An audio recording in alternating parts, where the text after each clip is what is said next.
Hola a todos, vamos a hacer un breve recorrido por las culturas prehispánicas y su ubicación y organización en el territorio que ahora conocemos como la República del Salvador, reconociendo sin embargo que este territorio conforma parte de toda una región de cultura prehispánica que ya hemos estudiado anteriormente, específicamente en la región mesoamericana. Entonces vemos cómo algunos casos que ya hemos estudiado en clases anteriores tendrán una influencia directa sobre los asentamientos que encontraremos específicamente en la zona de El Salvador. Para esto, David Browning nos define algunas culturas que se desarrollan en el territorio de El Salvador, pero vamos a identificar específicamente 3 de ellas que sin duda serán las que tienen mayor protagonismo en el territorio o una mayor incidencia cultural. Para esto vamos a identificar en primer lugar la cultura de los pocomanes y la cultura de los pipiles, en las cuales vamos a encontrar que los pocomanes tienen una influencia maya y en la de los pipiles tienen una influencia azteco-mexica. En tercer lugar vamos a encontrar la cultura lenca, que particularmente en El Salvador se desarrolló, vamos a decirlo, de forma muy escasa, asentamientos aún con una baja producción arquitectónica a comparación de la cultura pocomana y de la cultura pipil. La cultura pocomana lo define así el autor, identifica que se ubica al occidente del país. En cambio, la cultura pipil vamos a encontrar cómo se desarrolla en el centro de lo que ahora conocemos como El Salvador. Es importante aquí definir que aunque los pocomanes tienen una región de incidencia menor o una región de expansión menor a la de los pipiles, guarda sin duda unas joyas arquitectónicas y joyas a nivel de organización urbana que no desmerecen, todo lo contrario, son muy importantes de conocer, sobre todo en este periodo prehispánico. En cuanto a las migraciones, como ya lo hemos visto también en las clases anteriores y guardando siempre la lógica de la región mesoamericana, la cultura azteca, que se convertirá en su momento en una cultura azteca, vemos que tiene un recorrido o una ruta siempre de norte a sur. En este caso podemos observar cómo hay una, vamos a decirlo, una ruta general en la que identificamos que recorre parte del occidente y centro de la región del Salvador. Un área específica que es quizás la que llama la atención, aunque queda libre, es definitivamente con una influencia lenca propia de la región del territorio hondureño. Se podrán preguntar, bueno, ¿cómo es que entonces que si vemos un poco esta ruta y que tiene también una incidencia en el occidente del país, cómo es que existen los pocomanes o cómo es entonces que existiendo esta ruta no hay un choque entre sí? Bueno, es importante destacar que cada uno en un periodo diferente tiene un poder político importante, es decir, culturalmente están coexistiendo una y otra, pero el poder político de alguna forma se representa en el territorio en diferentes periodos. Ya lo vamos a ver algunos casos de esto que lo ejemplifican. Otro aspecto interesante de la organización de los asentamientos, centros ceremoniales y demás núcleos urbanos que vamos a encontrar en la región del Salvador es la localización cercana a sierras propias de la topografía o de los accidentes geográficos que vamos a encontrar en el territorio. De esta forma, Browning define que hay 2 áreas específicas en las que encontraremos una agrupación de diferentes asentamientos. Uno de ellos es precisamente al en el sur centro, o sea, decirlo así de alguna forma, en el territorio de El Salvador, en el que vemos una cantidad de asentamientos o de indicios de asentamientos existentes en la zona. Y una segunda es precisamente al norte, en el oriente del país, en el que nuevamente vamos a encontrar también una serie de agrupaciones en ella. En las otras dos regiones, bueno, vamos a encontrar que gran parte de los asentamientos que en ellos se encuentran serán alrededor casi siempre de recursos hídricos cercanos, en este caso lagos, ríos, etc. Un aspecto interesante entonces será cómo estas agrupaciones coinciden precisamente con estas sierras que estarán presentes en el territorio salvadoreño.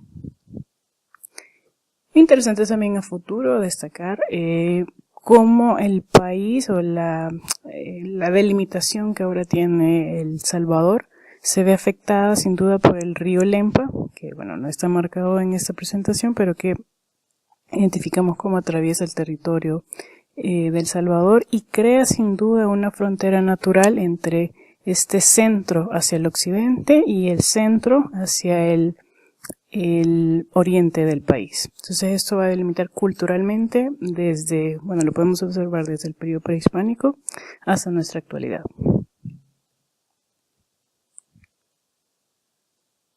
En ese sentido, y ubicándonos un poco en la cantidad de asentamientos que se han registrado de momento en la zona de El Salvador, pocos de ellos han sido explorados y pocos también tienen un nivel o un proceso, un trabajo de restauración que permita estudiarlos a profundidad.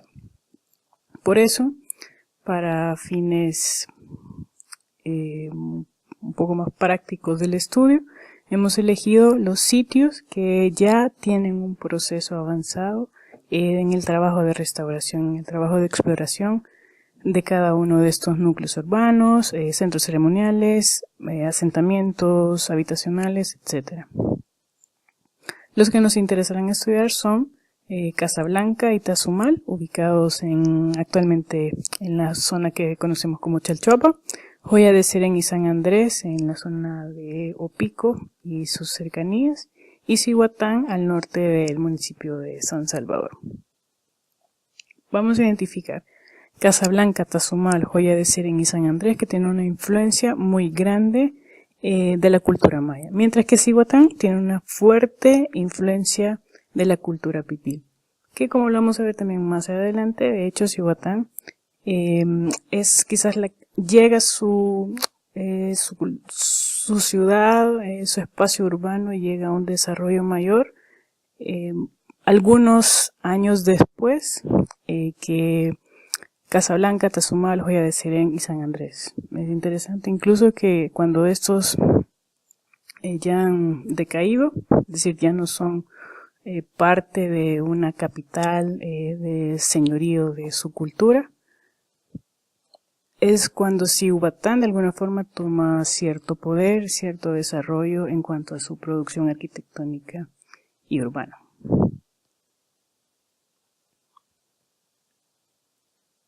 Bien, iniciando entonces con los casos de estudio y luego de este breve recorrido temporal, vamos a decirlo, y espacial, durante el periodo prehispánico en El Salvador, vamos a definir 3 casos específicos para esta clase. Bueno, una segunda parte que será Cihuatán. Para esta clase nos interesará los casos de estudio de Joya de Serén como un espacio habitacional, es decir, un espacio dedicado a la vivienda de campesinos, y San Andrés como un centro ceremonial en el que sí vamos a encontrar espacios habitacionales, pero dedicados más a la clase alta o a la élite de la cultura. Joya de Serén entonces se desarrolla el asentamiento como sitio arqueológico que actualmente podemos estudiar. Tiene un origen del 500 aproximadamente después de Cristo, que finaliza en el 650 también después de Cristo, a causa de una erupción volcánica. Es importante mencionar la relación que tiene Joya de Serén con San Andrés. Como ya lo hemos dicho, las diferencias entre esos son en cuanto a las tipologías de edificaciones que encontramos en cada conjunto. Joya de Serén como un asentamiento humano, pero que, repetimos, va en gran medida a propiedades de campesinos. Mientras que San Andrés es un conjunto ceremonial, es decir, vamos a encontrar diferentes edificaciones desarrolladas para ritos, intercambios comerciales y también espacios habitacionales, pero para una clase alta.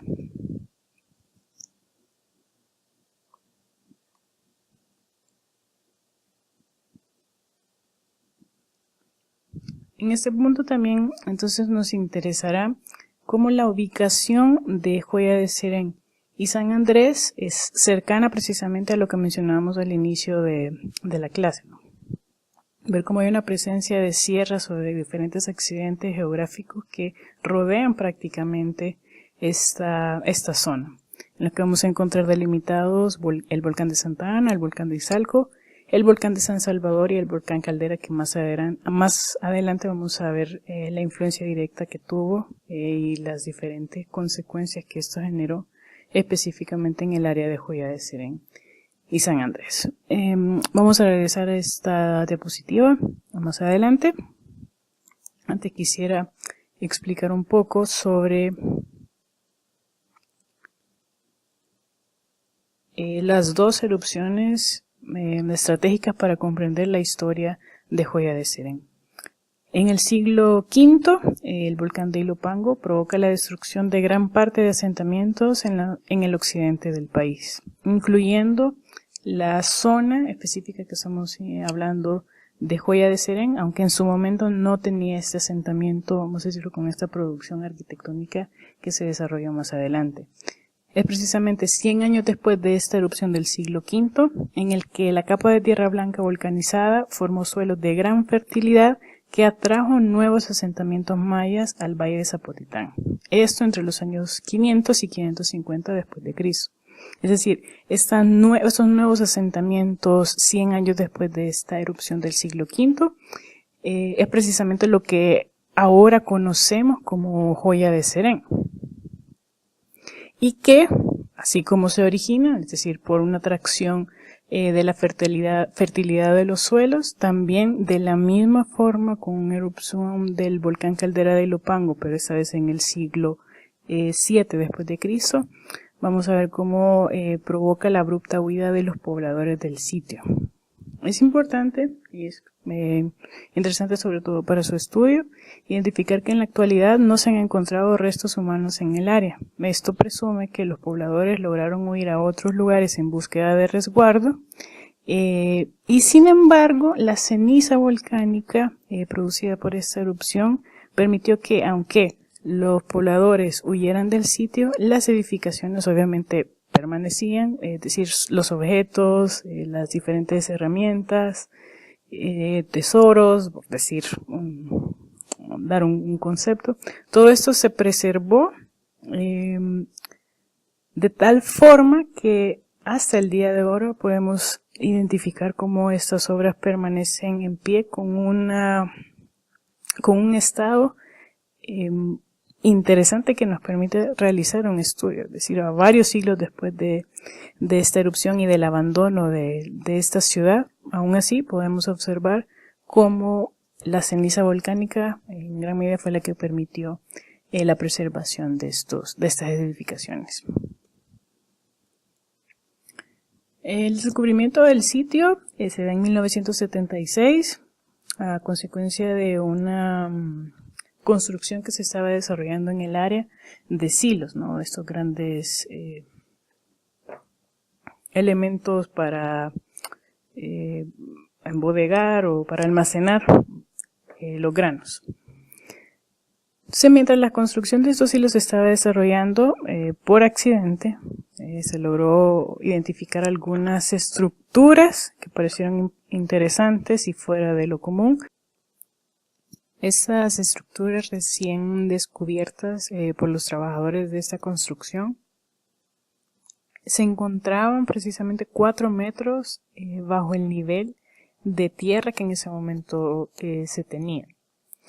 A partir de este descubrimiento, entonces, las instituciones dedicadas a la preservación, al estudio y demás de estos sitios con posibilidades de tener una riqueza cultural o un valor cultural en la región, se encargaron de realizar diferentes exploraciones, excavaciones y demás en este sitio. Específicamente, estas exploraciones estuvieron a cargo de los arqueólogos Payson Sheets y Christian Sierra en el año de 1978, es decir, un par de años después del descubrimiento como tal. Es importante destacar en este punto que fueron cerca de 30 años aproximadamente en los que se trabajó, bueno, un poco más de hecho, porque en la actualidad aún se buscan diferentes soluciones para preservar estas edificaciones, pero son estos años en los que a lo largo de ellos se producen diferentes exploraciones, investigaciones y proyectos que permitirán la exploración y restauración de cada una de las estructuras o de los conjuntos que en este sitio se encuentran. Entonces vemos cómo la influencia que tuvo esta erupción del volcán Caldera abarcó gran parte de la zona de influencia de Joya de Serén y San Andrés, teniendo una incidencia pues, directa sobre, vemos aquí entonces como las diferentes capas que se pueden identificar a lo largo de esas excavaciones que se realizaron. Fueron precisamente las que permitieron preservar esas estructuras, es decir, si no hubiese sido por el desarrollo, la perforación que se estaba haciendo para la construcción de estos hilos, pues probablemente nunca eso se habría descubierto.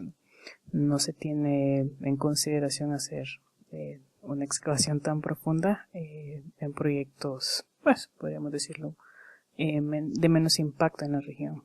Entonces tiene un valor importante al descubrir cómo este asentamiento fue perfectamente preservado por esta cantidad de capas de material volcánico cortesía de la erupción.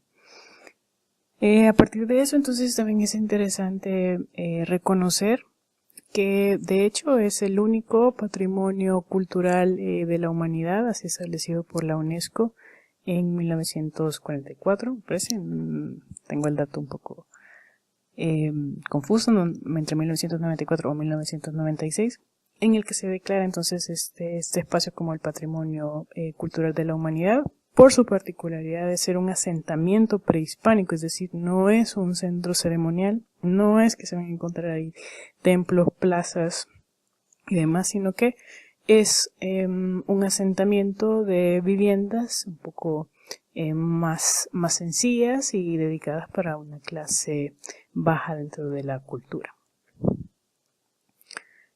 Las exploraciones que se han hecho han permitido descubrir 4 conjuntos específicos. Con eso no quiere decir que sean los únicos conjuntos en el área, todo lo contrario, se presume que pueden haber un número muchísimo más alto que estos 4 conjuntos. Sin embargo, un poco por limitantes económicas no se han seguido desarrollando las exploraciones. Pero bien, partiendo de estos 4 conjuntos explorados, se pueden identificar algunos criterios urbanos importantes. En primer lugar, identificar cómo hay un vacío, este espacio libre entre los diferentes conjuntos, ¿no? Que se va a denominar de alguna forma como una plaza. Esta plaza que va a permitir tener una relación con todos los conjuntos y en los que además vamos a identificar que cada conjunto tiene una serie de edificaciones dedicadas a un espacio. También es interesante identificar cómo estos conjuntos tienen una relación estrecha con la ubicación del río Sucio en la zona. Esto precisamente por un carácter de abastecimiento del recurso natural para los cultivos y subsistencia en general de los pobladores. También es importante aquí otro criterio de mencionar que no se contemplan las edificaciones o los conjuntos habitacionales aparte del área dedicada para la agricultura, cultivos, etc. Es decir, vamos a encontrar, de hecho, que cercano y en una relación directa a las edificaciones hay una cantidad de espacios dedicados a los cultivos interesantes. Es decir, esta zona nos permite hacer una lectura del día a día de este tipo de estos pobladores en este asentamiento. Otro aspecto importante que vamos a encontrar es que cada uno de estos edificios, de estas estructuras que vamos a estudiar, en cada una se desarrolla un espacio, es decir, un hogar común. Para ellos está establecido como 3 edificaciones diferentes, la cual tiene un espacio definido en el interior, diferente como tenemos ahora la concepción, es decir, una vivienda es una sola edificación con diferentes espacios distribuidos al interior. No lo es en este momento, es decir, cada edificio tiene un espacio diferente. Así lo podemos identificar en uno de estos conjuntos en el que vamos a ver específicamente 3 estructuras.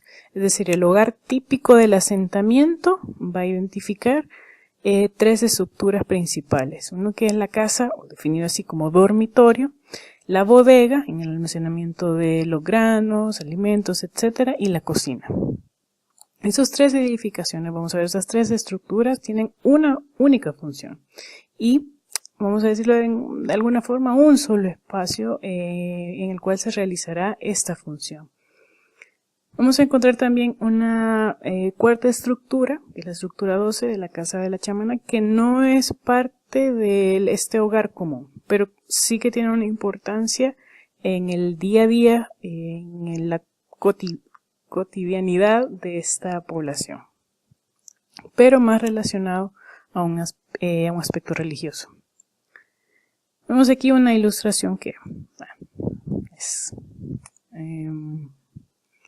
pues es muy ilustrativa, aunque claro, un poco básica a nivel de estudio de arquitectura, pero que sin duda nos permite hacernos una idea de estas edificaciones, de su relación en sí, de su relación con el entorno.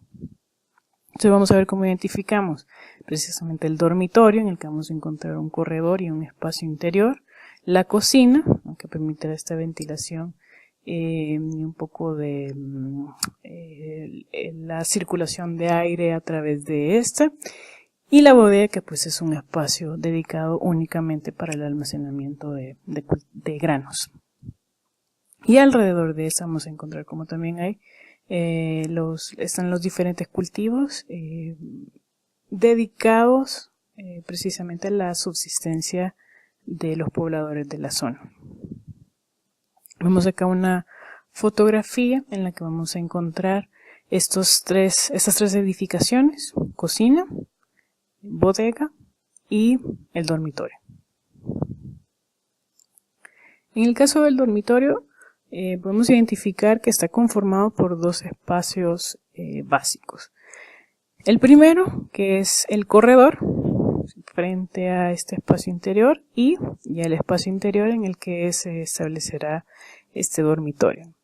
Entonces vemos acá en el interior esta banqueta, que funciona como una especie de cama, y que su dimensionamiento también nos puede dar alguna idea para hacernos o para hacer una proporción de esta edificación. También de las dimensiones un poco aproximadas de los pobladores, es decir, 1,60, pues nos podría parecer un poco escaso, ¿no? Pero si lo consideramos, toda la vivienda, el dormitorio guarda una proporción respecto a este elemento, lo cual nos da un indicio, repito, de las dimensiones de los usuarios. Es interesante también ver la estructura y los diferentes elementos compositivos de este edificio. Identificar cómo hay un basamento que nos separa del nivel de piso. Al ingresar entonces vamos a tener esta especie de corredor y también luego se define este espacio interior a través de estos muros. Un aspecto interesante en este punto también será un poco de la estructura o del material constructivo que se utiliza. Gran parte del éxito de la preservación de las estructuras no solo es el material volcánico y las diferentes capas que estas formaron, sino también este sistema constructivo que vamos a encontrar, ¿no? Que en su momento es definido como un bareque, pero que guardará en gran medida una estructura resistente para ser preservada. De hecho, gran parte de las fallas que podemos encontrar son posteriores debido a las excavaciones que se realizan en la zona. Bueno, podemos ver también un poco de esta cocina, que es una estructura muy sencilla. En esencia lo que va a definir es un poco el acceso y el resto, esta estructura que de alguna forma sostendrá la cubierta. Ese es un aspecto importante que olvidé mencionar anteriormente. Es decir, la vivienda como tal y el resto de edificaciones, la cubierta es construida a partir de material vegetal, es decir, paja en gran medida. Esto entonces provoca que en las erupciones el primer material o la primera estructura que se ve deteriorada o eliminada es este, ¿no? Por su nivel de fragilidad ante este tipo de elementos naturales.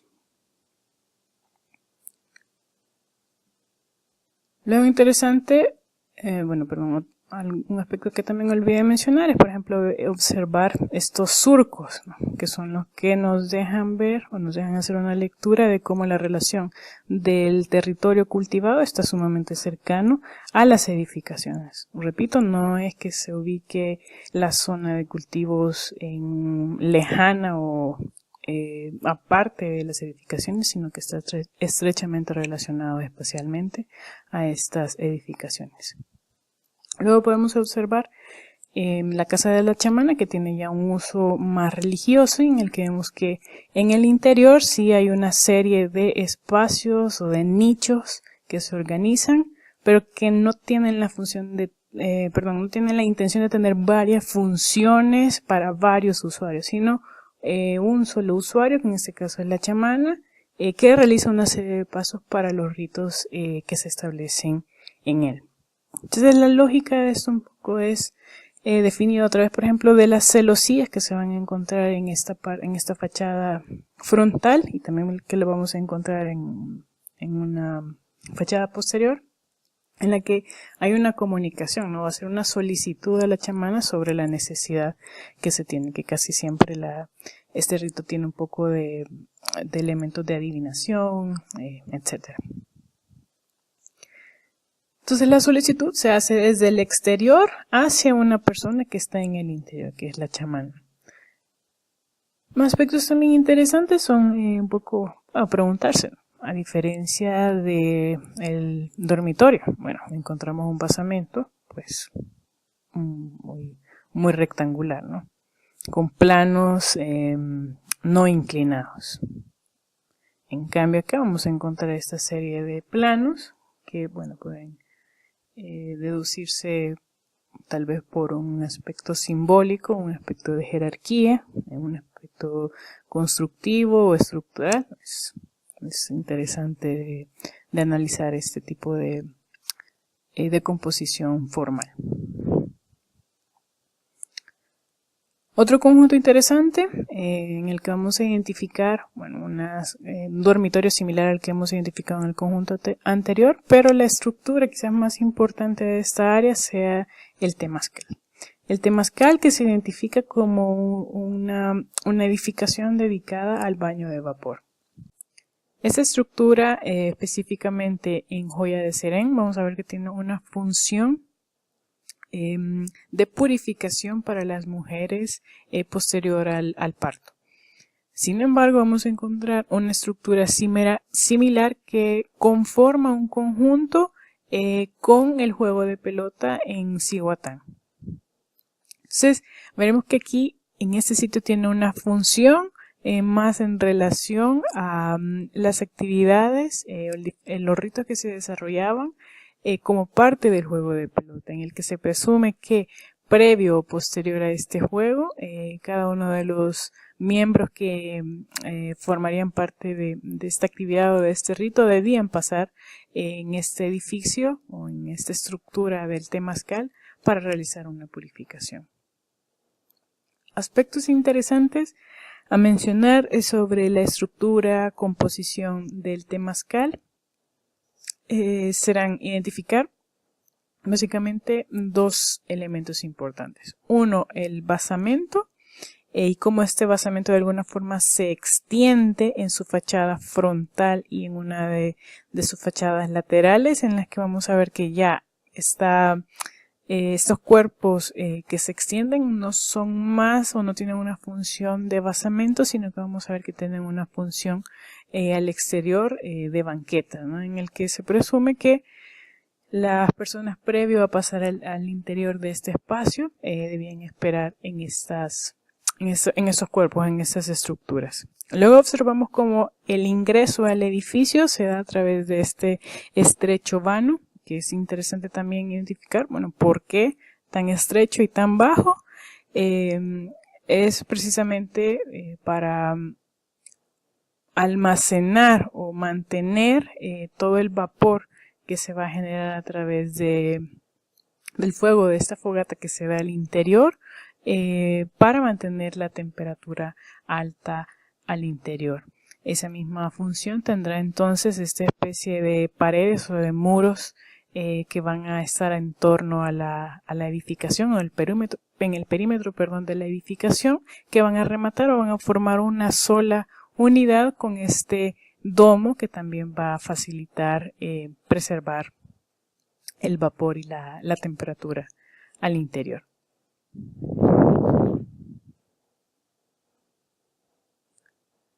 Luego podemos observar en los siguientes conjuntos una estructura que también tiene una particularidad especial.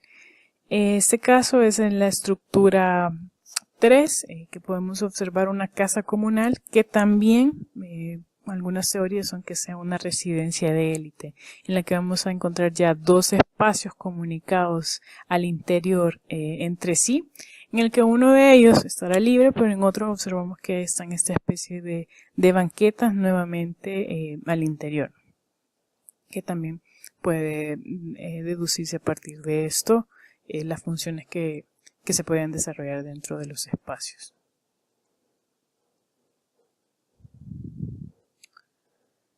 Luego entramos al estudio del Centro Ceremonial San Andrés, el cual se desarrolla en plenitud o en su máximo esplendor durante los años de 600 y 900 después de Cristo, que vamos a definir un poco como este periodo perteneciente al clásico tardío.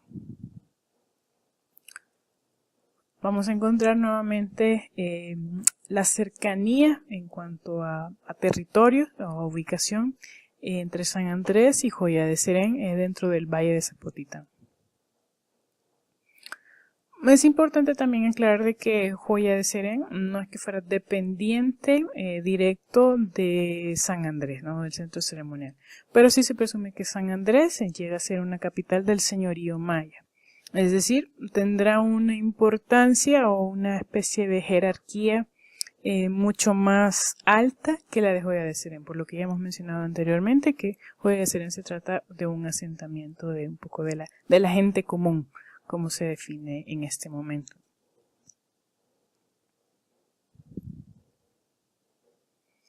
Vamos a encontrar, a diferencia del descubrimiento que se da de Joya de Serén, que en San Andrés se realiza este descubrimiento por la medición que realizaban algunas personas en la hacienda identificada en ese momento como San Andrés. Aquí va a ser interesante mencionar un poco de la colonia, por así decirlo, que es en la que se ubica a partir de este periodo histórico este tipo de haciendas, ¿no? De conjuntos en los que vamos a encontrar que se da también la producción de añil. Esto, repito, en un periodo posterior, en el periodo de la colonia. Pero que para 1910, esta hacienda que había sido originada en este periodo colonial, vamos a ver de que se identifican estos elementos o se descubren estos elementos por esta medición que se realizaba en la hacienda o estos montículos. Y nuevamente, similar como se realizó en Joya de Serén, inicia el interés por realizar exploraciones y estudios y trabajos de restauración en la zona. Cabe recalcar que han sido varias etapas, específicamente 3, que son quizás las más fuertes o las que han producido una mayor cantidad de trabajo en restauración, en las que se van identificando diferentes estructuras y la relación que tienen entre sí. Bueno, también cabe resaltar que hay algunas de ellas que pues no han sido exploradas nuevamente por un factor económico. En cuanto a la organización espacial al núcleo urbano de San Andrés, vamos a encontrar una similitud en los criterios urbanos que se utilizan para el desarrollo también de este núcleo urbano en la ciudad prehispánica de Copán. Uno de los principales criterios es cómo el centro ceremonial se desarrolla a través de un eje longitudinal que se extiende hacia el norte. Entonces vamos a encontrar como al sur o al inicio de este eje se encuentra la Acrópolis con su plaza central rodeada de diferentes edificaciones, que pueden ser templos, altares, un poco de graderíos o incluso basamentos de edificaciones con un uso habitacional, pero que como ya lo hemos mencionado anteriormente, pertenecientes a la clase alta de cada una de las ciudades. Similar vamos a encontrar entonces en Copán esta acrópolis en la que se encuentra esta plaza central. Luego vamos a observar cómo al norte se desarrolla una gran plaza que va a tener una especie de remate o que vamos a encontrar al final de esta plaza una edificación con una importancia similar.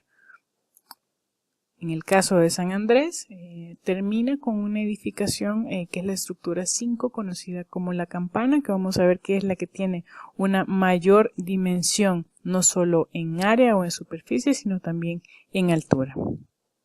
En el caso de Copán, no vamos a encontrar una edificación mayor a la que se encuentra, por ejemplo, en la acrópolis de esta, pero sí vamos a identificar que este espacio en el que se define una especie de graderíos y que conforman a su vez junto con este templo una especie de área delimitada que va a dividir entonces la gran plaza en dos.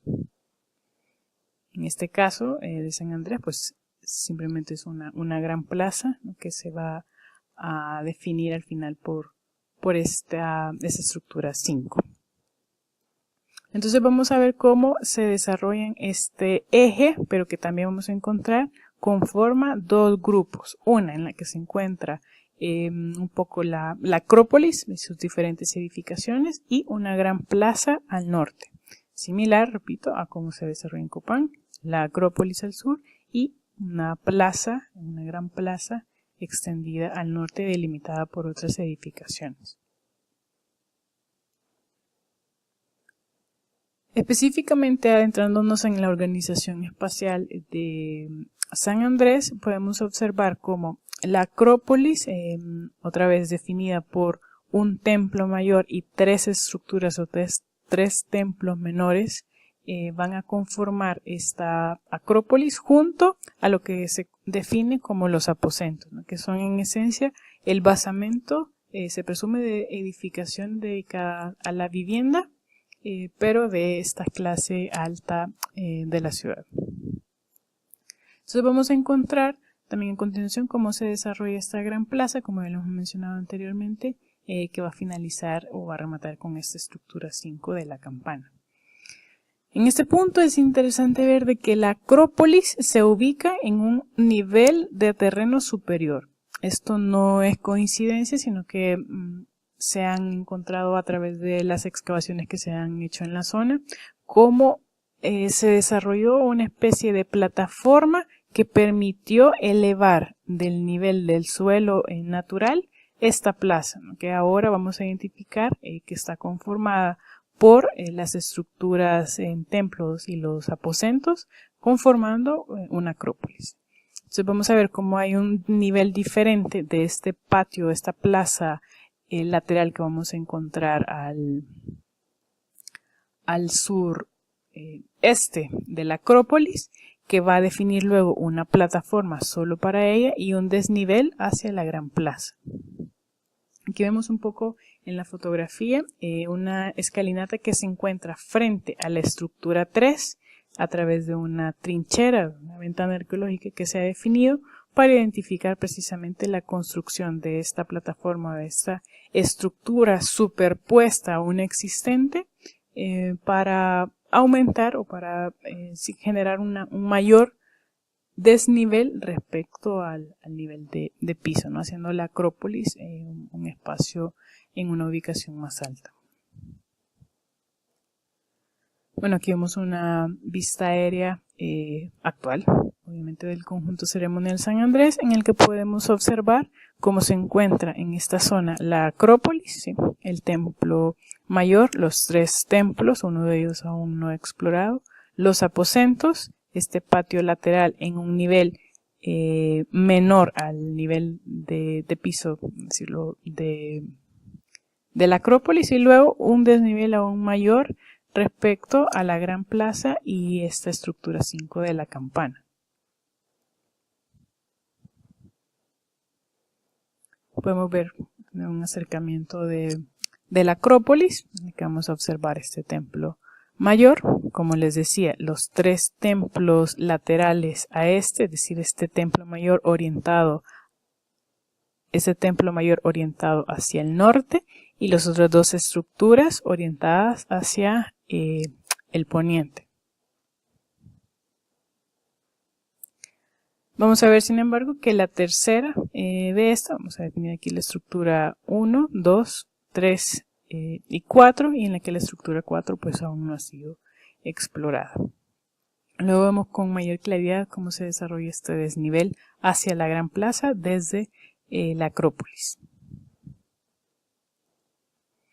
Un acercamiento más es precisamente esta ventana o esta ventana arqueológica o esta trinchera que se ha creado para observar precisamente qué es lo que contiene debajo de esta plaza y de esta gran plataforma que conforma la Acrópolis, y donde observábamos que se encuentra esta escalinata frente a la estructura 3, ¿no? Que como mencionábamos, se presume que fue construida precisamente para elevar esta Acrópolis y en ella entonces definir, o en este terreno ya con un nivel superior, definir las diferentes estructuras de los templos.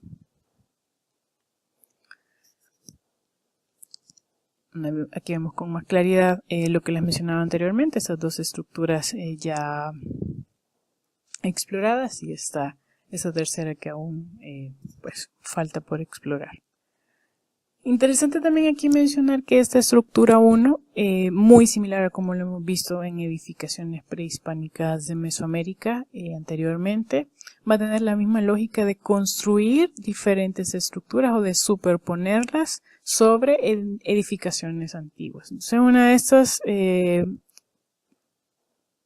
estos elementos que nos da esa pauta es identificar, por ejemplo, en esta zona la presencia de una escalinata, ¿no? Que pudo haber sido parte de una estructura que se desarrolló previo a la estructura que actualmente podemos observar, y que de hecho los diferentes cuerpos, observar por ejemplo aquí, sabemos que la simetría es importante en la composición volumétrica de estas edificaciones en el periodo prehispánico, y aún así vemos como hay diferencias que son importantes de reconocer, ¿no? Y lo cual nos permite también confirmar esta presencia de de edificaciones o de construcciones que se van desarrollando en diferentes periodos, superponiendo unas de otras.